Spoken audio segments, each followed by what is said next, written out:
Since Minecraft was originally released, new features have come out that have made the game easier for many players. Alongside those features that have made the game easier, some features were removed that made the game harder in their respective areas. I mean, think about this. What if Minecraft didn't have sneaking? You wouldn't be able to approach the edge of a block without falling off, and you couldn't move slowly towards the edge of a block either. Well, until Minecraft Alpha 1.1.1, this was every player's reality. In this video, I'd like to talk about the things that we took and currently take for granted in Minecraft. So without any further ado, let's get right into it. So first things first, let's start simple. Remember the old combat system of Minecraft Java? Remember how we didn't have cooldowns? Remember how we could block with our weapons? So do a lot of other people. Back in the day, you could walk, you could mine, you could place blocks, you could attack. The game was pretty simple. Now, however, combat has so many different features that makes it hard to keep up for newcomers. Dual wielding, shields, swipes, among many other features make the current combat system so much harder to use than before.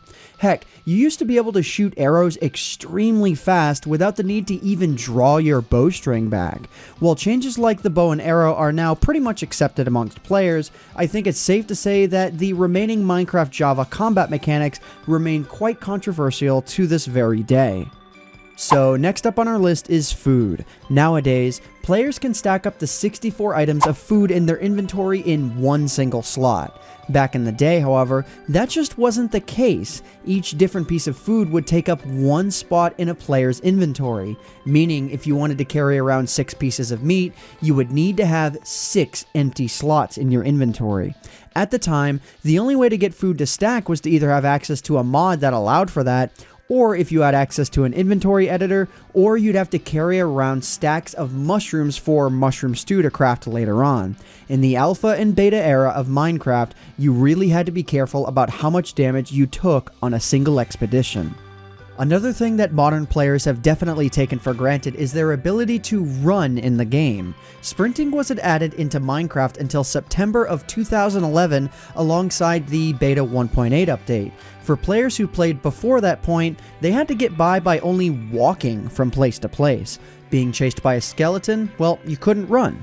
Being chased by a creeper, you couldn't run. Trying to get to your base before the sun sets, well, guess what? You couldn't run. With the addition of sprinting, players could quickly traverse their world instead of going at a fixed and rather slow pace. It was a much needed feature that we often don't think about in 2018. Running in Minecraft just seems so commonplace now. Before the Secret Friday 3 update, players didn't have access to redstone of any kind. But ever since that update, redstone has become an extremely prominent part of the game, both in creative mode and in survival. Without redstone, players had to think in very different ways to make things automated in Minecraft. One of the most memorable moments of Minecraft without redstone for many players was the creation of Minecart Boosters. Before powered rails were added into the game, players needed a way to get around their world more quickly than the previously mentioned walking. Boosters were a very janky answer. Sometimes they would work, sometimes they wouldn't. However, they were always better than walking if you had a system set up. To set up an old Minecart booster, you had to stack a ton of minecarts up. Then you had to have that stack pass by a stationary minecart, and the stationary minecart would just go, and it would keep on going and going and going. It was pretty crazy. A very controversial moment in the Minecraft community was when Mojang added and then later removed the ability to use the F3 menu to locate mobs in the beta days of Minecraft. During this period, players could look at the ground and immediately know where a cave system was just because of where the mobs were located. Players considered it as cheating, as others could use it as a way to stray away from mobs, or to seek them out specifically. It was extremely controversial in the community, but when the feature was removed from the game, it seemed that everyone suddenly missed it. I don't know, what do you guys think?